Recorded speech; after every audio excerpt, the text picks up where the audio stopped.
بسم الله الرحمن الرحيم. أهلا بيكم. إن شاء الله النهاردة هناخد ملخص لمنهج الجغرافيا كله بتاع الترم الثاني في الحلقة ديت بإذن الله. ملخصة لكم أهم المعلومات في الجغرافيا اللي إن شاء الله مش هيخرج عنها الامتحان. تعالوا كده مع بعض نشوفها. طبعا أنا عملت لكم فيديو فيه ملخص للتاريخ.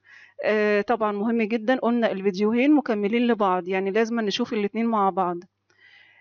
تعالوا نبدأ كده ونشوف إيه هي أهم النقاط في الجغرافيا. هناخد الأول مراكز القارات. إحنا عندنا قارة آسيا اتكررت معانا في المركز الأول في القمح والقطن والشاي والمطاط والأبقار، بالإضافة للبترول والفحم والحديد. يعني دلوقتي هي اتكررت معانا 8 مرات في المركز الأول. تمام. الأسئلة ديت أو النقاط ديت بتيجي في هيئة أسئلة، ممكن في صح وغلط، وممكن في اختيارات، وممكن في مواضع كتيرة جدا، فيا ريت نعرفها ونحفظها كويس قوي. طيب يبقى عرفنا كده مراكز آسيا. الأولى في إيه؟ القمح والقطن والشاي، ده بالنسبة للمحاصيل الزراعية، والمطاط أيضا. في الثروة الحيوانية كانت الأولى في الأبقار، وفي مصادر الطاقة كانت الأولى في البترول والفحم، وفي المعادن كانت الأولى في الحديد. طيب بالنسبة لقارة أوروبا، الأولى في البنجر، وأوروبا طبعا بتتركز فيها زراعة البنجر، ده بسبب إيه؟ ملائمة مناخها والتربة الزراعية. مناخ أوروبا مناخ معتدل، والبنجر بيحتاج لمناخ معتدل عكس القصب. علشان كده أوروبا الأولى في البنجر، لكنها ما بتزرعش قصب السكر، لأن القصب محصول مداري بيحتاج لمناخ حار، وأوروبا مناخها زي ما قلت لك معتدل. يبقى أوروبا الأولى في البنجر، وأهم دولها في إنتاج البنجر هي إيه؟ فرنسا. طب بالنسبة لمصادر الطاقة، هي الأولى في الغاز الطبيعي. احنا قلنا ان اسيا الاولى ايه؟ في البترول والفحم. اما الغاز الطبيعي فالاولى فيه هي قارة اوروبا. والطاقة النووية ايضا. طيب تعالوا كده نكمل مع بعض. امريكا بقى الشمالية دي كانت الاولى في الذرة، واهم دولها في انتاج الذرة كانت الولايات المتحدة، وهنشوفها دلوقتي في مراكز الدول. طب كأمريكا الشمالية كقارة كانت الثانية في الطاقة النووية. لسه قايلة الأولى في الطاقة النووية مين؟ أوروبا. الثانية في الطاقة النووية هي أمريكا الشمالية، والثانية أيضا في القطن والبنجر. الأولى في القطن آسيا، والثانية أمريكا الشمالية، والأولى في البنجر أوروبا، والثانية أمريكا الشمالية. تمام، نحاول نحفظ يا شباب. بالنسبة بقى لقارة أفريقيا، فهي احتلت المركز الثاني في المطاط، والرابعة في القطن، وأهم دولها في إنتاج القطن طبعا هي مصر والسودان. أما أستراليا كقارة، هي الأولى في البوكسايت والصوف. الأولى في إنتاج البوكسايت، وده المادة الخام اللي بناخد منها الألمنيوم. والأولى في إنتاج الصوف، وعندها أغنام اسمها أغنام المارينو اللي بتشتهر بالصوف الجيد أو الناعم. وطبعا ده بسبب كثرة أو غناها بالمراعي الطبيعية. وأيضا بتحتل المركز الثالث في الأغنام. يبقى هي الأولى في الصوف، لكن الثالثة في تربية إيه؟ الأغنام. كده شفنا القارات، مراكز القارات. طيب تعالوا مع بعض نشوف مراكز الدول. احنا طبعا من أكتر الدول اللي قررت معانا قوي في المنهج الصين، وعرفنا إن هي بتحتل المركز الأول في حاجات كتيرة جدا، في القمح وفي القطن وفي الشاي وفي اللحوم وفي الأغنام، والأولى أيضا في الأسماك، ولوحدها بتنتج تلت الإنتاج العالمي من الأسماك، والأولى كمان في الحديد، والأولى في الفحم. كل دول بتحتل فيهم المركز الأول. طيب بتحتل المركز الثاني في النحاس والدواجن والصوف. التانية في النحاس، لأن الأولى في النحاس دولة شيلي هنشوفها دلوقتي، وهي التانية في الدواجن، لأن الأولى في الدواجن هي الولايات المتحدة، وهي التانية في الصوف. أنا قلت لك مين الأولى في الصوف؟ الأولى في الصوف كانت أستراليا. تمام، أستراليا هتمشي قارة ودولة. فالتانية في الدول في إنتاج الصوف هي إيه؟ الصين. كده خلصنا الصين. طب نشوف الولايات المتحدة. تحتل المركز الأول في إنتاج الذرة، والأولى في الدواجن والغاز الطبيعي والألمنيوم. وصناعة الألمنيوم فيها موجودة، رغم إن يعني إن هي ما عندهاش البوكسايت وبتستورده طبعا، لكن عندها مقومات صناعة الألمنيوم، عندها الخبرة العلمية والفنية، وعندها مصادر الطاقة. طيب الولايات المتحدة بتحتل المركز الثاني في الفحم والألبان واللحوم. التانية في الفحم. طب مين الأولى في الفحم؟ الصين خدناها لسه واخدينها. طيب وهي التانية في الألبان. تمام. مين الأولى في الألبان؟ هناخدها دلوقتي دولة الهند.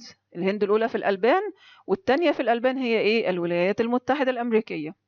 وهي التانية في اللحوم، لأن الأولى في اللحوم الصين. طيب بتحتل المركز الثالث في إيه؟ في البترول. الثالثة في إنتاج البترول. نكمل مع بعض ونشوف برضو مراكز الدول. السعودية الأولى في البترول. احنا قلنا الولايات المتحدة خدناها الثالثة في البترول، والسعودية الأولى في البترول. الثانية في البترول بقى هي دولة روسيا. طيب بالنسبة لتايلاند جات لنا في المنهج طبعا في المركز الأول في المطاط، أولى دول العالم في إنتاج المطاط. كمان دولة تشيلي الأولى في إنتاج النحاس. دولة تشيلي إحدى دول أمريكا الجنوبية، وهي الأولى في إنتاج إيه؟ النحاس. ولسه قايله لك طبعا إن التانية في النحاس إيه؟ الصين، ما ننساش. طيب البرازيل هي الأولى في قصب السكر والسكر. مصر بقى الأولى عربيا، خد بالك عربيا مش عالميا، في إنتاج طاقة الرياح، وبتليها دولة المغرب. ومصر أكبر دولة منتجة للبنجر في إفريقيا. تمام، مش في العالم طبعا، في إفريقيا أكبر قارة، أكبر دولة في قارة إفريقيا بتنتج إيه؟ البنجر. أما بالنسبة للهند فهي الأولى في الأبقار والألبان، والتانية في السكر والقمح، والتالتة في الفحم. دي مراكز الهند. نكمل كده مع بعض يا شباب، وفي مجموعة من المعلومات اللي لازم نخلينا فاكرينها كويس أوي ما ننساهاش. القطن المصري من أجود الأنواع في العالم كله، وده لأنه طويل التيلة. لو قال لي بما تفسر يحتل القطن المصري مكانة عالمية، أقول له لأنه إيه؟ طويل التيلة. رغم إن مصر مش بتاخد مركز متقدم في إنتاج القطن، طبعا الأولى في القطن هي الصين زي ما قلنا، لكن قطننا إحنا بالنسبة من حيث الجودة هو أجود الأقطان في العالم كله. طيب زاد معدل الاستهلاك العالمي من اللحوم. طب ليه بما تفسر؟ نقول بسبب ارتفاع مستوى المعيشة. إنتاج مصر من الألبان لا يكفي. ليه؟ بسبب زيادة السكان. دي ممكن تجيلك أسئلة تفسير. نصف إنتاج الأسماك بيأتي من المياه المالحة. دي ممكن تجيلنا مثلا في أسئلة اختيارات. نصف إنتاج الأسماك في العالم بيأتي من المياه المالحة، والتلت بيأتي من المزارع السمكية. إقليم شمال شرق الولايات المتحدة يعتبر أكبر الأقاليم الصناعية في العالم الجديد. معلومة مهمة جدا وبتتكرر كتير في الامتحان. أهم مراكز الصناعة في روسيا وأوكرانيا موسكو وإقليم الأورال. ناخد بالنا برضو من المعلومات دي. من مناطق الصناعة في شرق آسيا جزيرة هونشو في اليابان، ودولة كوريا، ومناطق عديدة بالصين. مراكز الصناعة الحديثة في قارة إفريقيا بتتمثل في مصر ودولة جنوب إفريقيا. دي مراكز صناعية حديثة في قارة إفريقيا. نكمل المعلومات. الزراعة الكثيفة بنزرع فيها الأرض أكتر من مرة في العام. يعني بنزرع الأرض أكتر من محصول في العام الواحد، طبعا علشان بيكون في عدد سكان كبير قوي في المناطق اللي بتمارس فيها الزراعة الكثيفة، فعشان أسد حاجة السكان. كمان الزراعة دي بتحتاج لأيدي عاملة كتير. ليه؟ لأنها بتتم من خلال عمليات عديدة، وما ينفعش نستخدم فيها الآلات. يعني ما ينفعش أستخدم الآلات في المناطق اللي بتمارس زراعة كثيفة. طب إيه السبب بما تفسر؟ بسبب صغر مساحة الحقول الزراعية، وبيكون الهدف منها سد حاجة السكان فقط. يعني أسد حاجة السكان المحليين فقط، يعني مش بزرع علشان أصدر. ده في الزراعة الكثيفة. طيب الزراعة الواسعة بقى دي هدفها التجارة. يعني أنا بزرع علشان يبقى عندي فائض كبير يسمح بالتصدير، يبقى هدفها التجارة والتصدير. بنستخدم فيها الآلات، وبتقل فيها العمالة، وبتكون موجودة في جنوب شرق آسيا وفي الولايات المتحدة وأوروبا. دي المناطق اللي بتمارس فيها الزراعة الواسعة. قصب السكر بيتزرع في المناطق المدارية الحارة زي ما قلنا في كل القارات ما عدا قارة إيه؟ ما عدا قارة أوروبا. طب إيه السبب بما تفسر؟ أقول لأن مناخها معتدل لا يصلح لزراعة القصب. عدد الرعاة في شبه الجزيرة العربية بيقل. الرعاة، الناس اللي بتشتغل بحرفة الرعي في شبه الجزيرة العربية وفي بادية الشام بيقلوا. طب ليه بيقل بما تفسر؟ نقول بسبب توطين البدو وتدفق البترول. يبقى لما ظهر البترول بدأوا يوطنوا البدو، يعني يعيشوا في مدن مثلا ليهم، فخلاص حياة البداوة دي ما بقتش موجودة أو قلت جدا. طيب ده السبب اللي بيخلي الرعاة يقلوا في شبه الجزيرة العربية، توطين البدو وتدفق البترول. طب لو قال لي سؤال تاني، ليه أعداد الرعاة بيقلوا في دول وسط آسيا؟ يا ترى في بترول برضو في دول وسط آسيا؟ لا، في هنا سبب مختلف، هو انتشار التعليم بين القبائل واتجاههم لحرف أخرى مثل الزراعة والصناعة. يبقى كده سؤالين اهو على أسباب قلة أعداد الرعاة في شبه الجزيرة وفي دول وسط آسيا، وكل منطقة ليها سبب. طب أي دولة عندها ثروة سمكية، يعني مثلا أقول لك الصين عندها ثروة سمكية ضخمة، الهند عندها ثروة سمكية، أي دولة يقول لك فيها ثروة سمكية كبيرة، هنقول إيه الإجابة؟ نقول عندها سواحل طويلة، أو بسبب طول سواحلها على البحار والمحيطات، وبسبب وجود الأنهار والمزارع السمكية. دي تبقى إجابة لأي سؤال يسألك عن دولة بيكون فيها ثروة سمكية ضخمة أو غنية بالثروة السمكية. نقول بسبب طول سواحلها على البحار والمحيطات، بسبب وجود أنهار، بسبب وجود مزارع سمكية. طيب صناعة الألمنيوم بتتركز في الدول المتقدمة، وده طبعا بسبب توفر شروط الصناعة ومصادر الطاقة والخبرة العلمية والفنية. ومن أكبر طبعا الدول في صناعة الألمنيوم قلنا مين؟ الولايات المتحدة الأمريكية. نكمل كده مع بعض معلومات مهمة ما ننساهاش. الغاز الطبيعي بيستخدم أكتر من البترول، بنستخدمه أكتر من البترول في الوقت الحالي. ليه؟ لأنه أرخص وأسهل في النقل وأقل تلوث للبيئة. ده لو سؤال بما تفسر التوسع في استخدام الغاز الطبيعي، هنقول الأسباب دول 3 أسباب: أرخص من البترول، أسهل في نقله، وأقل تلوث للبيئة. طيب الزراعة نشاط مهم، لو قال لك ما هي أهمية النشاط الزراعي أو تعتبر الزراعة من الأنشطة الاقتصادية الهامة، نقول إيه بقى؟ لأنها المصدر الرئيسي للغذاء بالنسبة للإنسان، وبترتبط بها تربية الحيوان، وبتمد الصناعة بالمواد الخام. يبقى 3 أسباب أهو: المصدر الرئيسي للغذاء، ترتبط بها تربية الحيوان، بتمد الصناعة بالمواد الخام، ما ننساهمش. الفحم كان أساس الثورة الصناعية في قارة أوروبا في أواخر القرن ال18 وحتى أوائل القرن ال20. دي معلومة عن الفحم. أي دولة غنية بالثروة الحيوانية هنقول إيه؟ بسبب غناها بالمراعي الطبيعية. لو قال لك مثلا ليه البرازيل فيها ثروة حيوانية، ليه أستراليا فيها ثروة حيوانية ضخمة، هنقول بسبب غناها بالمراعي الطبيعية. ده إجابة واحدة في أي سؤال يجي لك على أي دولة يقول لك إن هي أسباب غناها بالثروة الحيوانية. طيب دلوقتي بقى هناخد مجموعة من المعلومات على الدول اللي انتوا درستوها. طبعا انتوا درستوا 3 دول، انا هقول 5 دول وانت شوف الدول المقررة عليك وشوف المعلومات المهمة بتاعتها. مثلا بالنسبة لدولة الهند، أهم المعلومات فيها اللي عرفناها فيها واللي بتتكرر في الامتحان فيها: بنجلاديش، دولة بنجلاديش بيقع معظمها داخل حدود الهند. ده سؤال ممكن يجي لك في اختار مين الدولة اللي معظمها داخل حدود الهند، هنقول دولة بنجلاديش. الهند التانية في السكان بعد الصين، وحلت مشكلة الزيادة السكانية اللي عندها بالاهتمام بالتعليم والبحث العلمي. تمام، لو جالك سؤال قالك ازاي الهند حلت مشكلة الزيادة السكانية فيها، هنقول اهتمت بالتعليم والبحث العلمي. الأبقار ملهاش قيمة اقتصادية في الهند. طب ايه السبب بما تفسر؟ لأنهم بيعبدوها وبيحرموا أكل لحوم الأبقار، عندهم الديانة الهندوسية بيعبدوا البقر وبيحرموا أكل لحومها. مناجم الفحم بتوجد في هضبة الدكن، ما تنساش المعلومة ديت. الفحم في الهند موجود فين؟ بيستخرج منين؟ من هضبة الدكن. الهند فقيرة في البترول، وده أدى إلى إنها لجأت لاستخدام مصادر طاقة أخرى مثل الطاقة النووية والكهربائية. ده سؤال بقى لو قال لك ما النتائج المترتبة على فقر الهند في البترول، هنقول لجأت لاستخدام الطاقة النووية والكهربائية. أو لو جبت لك ده تفسير بما تفسر استخدام الطاقة النووية والكهربائية في الهند بسبب فقرها في في البترول. دايما إجابة أسئلة التفسير بتبقى نتائج، والنتائج بتبقى تفسير. نيو دلهي دي عاصمة الهند السياسية، وبومباي دي العاصمة التجارية وأكبر المدن الصناعية فيها، وحيدر أباد دي مركز الصناعات اليدوية وفيها مراكز إسلامية. دي أهم 3 مدن درستهم في الهند: نيو دلهي، بومباي، حيدر أباد.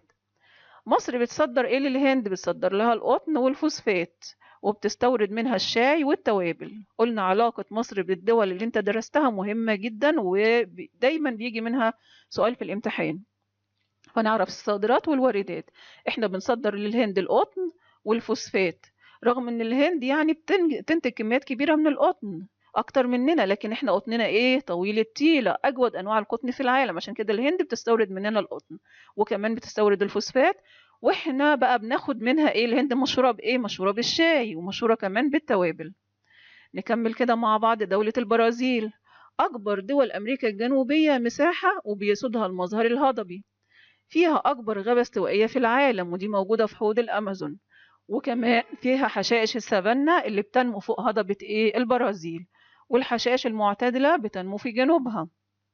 سكانها خليط من الأجناس، يعني سكانها مش جنس واحد، لا مجموعة أجناس. الأصليين منهم هم الهنود الحمر، دول السكان الأصليين في البرازيل، وفي كمان زنوج وأوروبيين. والسكان في البرازيل بيتركزوا في الساحل الجنوبي الشرقي والمدن الرئيسية. أهم المدن بقى فيها برازيليا ودي العاصمة الجديدة، ريو دي جانيرو دي العاصمة القديمة، وساو باولو أهم المواني على المحيط الأطلنطي. مصر بتصدر لها القطن والأساس والأسمدة، وبتستورد منها البن واللحوم. دي كانت أهم معلومات البرازيل، ودي كانت مواضع الأسئلة في امتحان دولة البرازيل. طيب بالنسبة بقى لدولة نيجيريا، معظمها مداري حار، تدخل في المناخ المداري الحار، أما جنوبها بيدخل ضمن المناخ الاستوائي. طبعا نيجيريا دولة إفريقية، هي أكبر دول أفريقيا سكانا، والسكان فيها بيتركزوا في الغرب والشمال وفي هضبة جوس، وبيقلوا في دلتا النيجر في الجنوب، وده بسبب الغابات الكثيفة لأنها منطقة استوائية طبعا، وقسوة المناخ وارتفاع درجة الحرارة. اقتصاد نيجيريا اقتصاد نامي، يعني هي دولة نامية، بيعتمد على الزراعة، والزراعة فيها متركزة في الغرب. تعتبر نيجيريا أولى دول أفريقيا إنتاجا للمطاط، الأولى أفريقيا مش عالميا، احنا قلنا عالميا تايلاند، تمام، لكن هي نيجيريا أكبر دولة إفريقية في إنتاج المطاط، وبتحتل المركز الثاني أفريقيا في إنتاج الأرز بعد مصر، والأرز فيها بيزرع في دلتا النيجر في الجنوب. الغابات فيها بتغطي تلت مساحتها، وطبعا بيستفيدوا منها في الحصول على الأخشاب. القصدير بيستخرج من هضبة جوس، والفحم من الشرق، والبترول في الجنوب الشرقي. أبوجا دي العاصمة الحالية لنيجيريا، عاصمتها الحالية أبوجا، ودي طبعا عاصمة داخلية. ولاجوس دي كانت العاصمة القديمة، دي مدينة ساحلية وكانت العاصمة القديمة ليها، وهي أكبر المدن وأكثرها سكانا، وكمان بتعتبر العاصمة الاقتصادية حاليا. أيبيدان دي مركز التجارة والتعليم والمواصلات، دول أهم 3 مدن في نيجيريا. مصر بتصدر لنيجيريا الأسمدة، وبتستورد منها الحبوب الزيتية. نكمل ونشوف ألمانيا، دي بتقع في غرب أوروبا. السهل الألماني الشمالي ده يعتبر أكبر الأقاليم التضاريسية فيها، بيسودها مناخ غرب أوروبا الممطر طول العام، وفيها غابات نفضية ومخروطية، والغابات فيها بتغطي تلت مساحتها برضو، وهي مصدر للأخشاب. مساحة الحشائش بتقل، مساحة الحشائش في ألمانيا بتقل ليه؟ بما تفسر أو بسبب التوسع العمراني وإحلال الزراعة محلها. تعد أكبر دول أوروبا سكانا، وبيتركزوا في المدن الكبرى والمناطق الصناعية وأودية الأنهار، دي مناطق التركز السكاني فيها. الصناعة فيها تعتبر العمود الفقري للاقتصاد الألماني، وبيعمل بها تلت القوى العاملة. المدن بقى المهمة فيها، برلين دي العاصمة السياسية، هامبورغ أهم المواني وتقع على بحر الشمال، ميونخ دي عاصمة إقليم بافاريا، وبها مقر الشركات والمصانع الألمانية العالمية. بتربطها بمصر علاقات ثقافية وعلمية واقتصادية، ومصر بتصدر لها البترول والغاز الطبيعي، وبتستورد منها الآلات والسيارات. كده خلصنا ألمانيا. ناخد آخر دولة عندنا وهي الولايات المتحدة الأمريكية، بتتكون من 50 ولاية، وطبعا هي بتقع في أمريكا الشمالية. بتتكون من 50 ولاية، منهم جزر هاواي، وجزر هاواي دي بتقع في وسط المحيط الهادي، وولاية ألاسكا اللي بتقع أقصى شمال غرب أمريكا الشمالية. وتعتبر الولايات المتحدة رابع دول العالم مساحة. اتساع مساحتها ده بيؤدي وتنوع تضاريسها ده بيؤدي إلى تنوع المناخ والنبات الطبيعي. ده سؤال نتائج من النتائج المترتبة على اتساع مساحة الولايات المتحدة وتنوع تضاريسها. أقول له ترتب على ذلك تنوع المناخ والنبات الطبيعي بها. بيعيش نصف سكانها في إقليم نيو إنجلاند، وده بسبب وجود المدن الكبرى والمناطق الصناعية، والسكان بيقلوا في الغرب بسبب المرتفعات، وبيقلوا في ولاية ألاسكا بسبب البرودة الشديدة طبعا. تعد القوى الصناعية الأولى في العالم، هي أكبر قوة صناعية في العالم، وده بسبب إيه؟ توفر مقومات الصناعة بها. كل مقومات الصناعة الطبيعية والبشرية بتتوفر بها.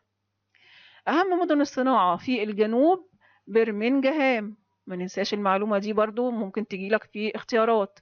من المدن الصناعية في جنوب الولايات المتحدة مدينة إيه؟ برمنجهام.